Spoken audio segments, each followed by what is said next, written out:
what you're explaining is that the trend is that it tends this variance has all gone in one direction for the vast majority out of the number of exit polls. The trend all seems to point in one direction. So if it was a random occurrence between two candidates, as the number increases, we would expect there to be, closer and closer to 50%, maybe, with a variance here and there. However, in this case, you said 24 out of 26 of the contests, the discrepancies all go in one direction.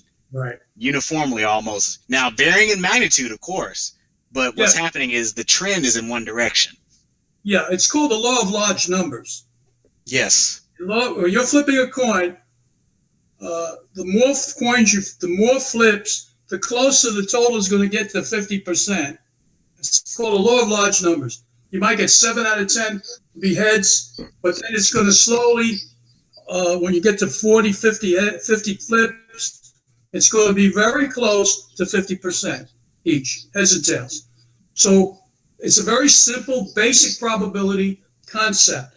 The one with the margin of error, however, is more complicated, because there we're looking at the actual magnitude of the change, not just the change plus or minus. We're looking at the magnitude and the margin of error, as I said, which basically, when at the point at which you're at the margin of error, let's say the exit poll is exactly the margin of error away from the vote, there's a 97.5% probability that it's a valid election, or let's put it this way, it's a fair election, or a 2.5% probability that would occur, that you would be a margin of error above the recorded vote. Now, if you double the margin of error, then it gets down to 0. Okay, all this is in my blog, and people can see it. Now, I just want to mention one thing. As long as we're on this topic, this is very important for people to understand this. I have done an analysis of presidential elections from 1988 to 2008, where I looked at 274 state exit polls over the 6 elections. Almost half, 135, exceeded the margin of error.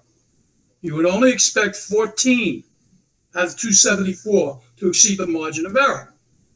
But half of them did, 135.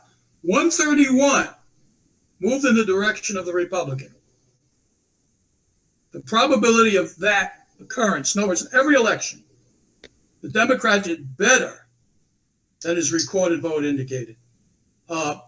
In actuality, I'm going to throw out the numbers, very simple. Over the 6 elections, the Democrat president, on the exit poll basis, was leading 52 to 42%, 6% third party. On the recorded vote, the Democrat was leading by 48 to 46%. You have an 8% difference in margin.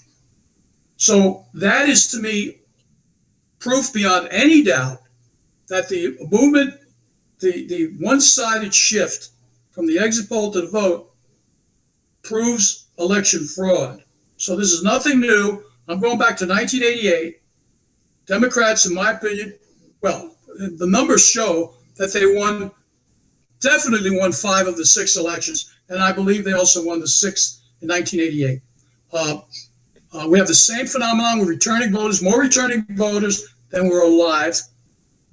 Got to get put into the exit poll crosstab to match the recorded vote. Let me step in here for a second, Richard.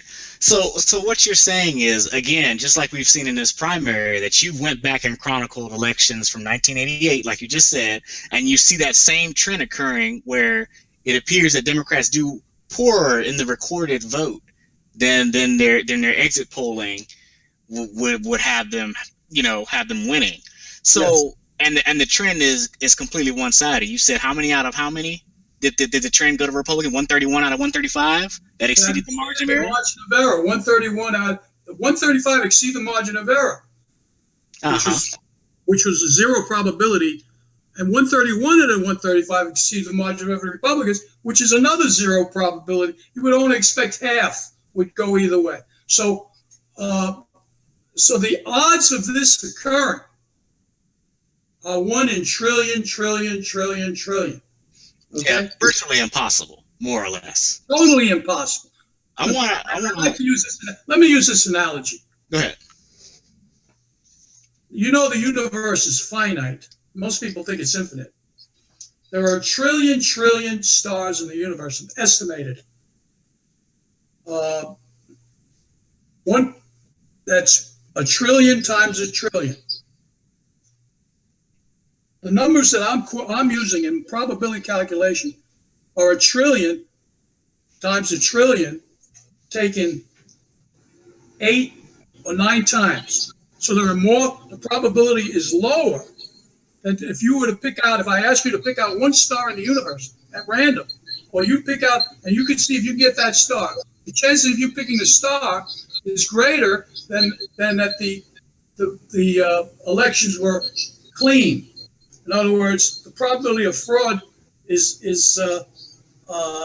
greater than the chance of you getting one of the stars in the universe. I just throw that out. Okay.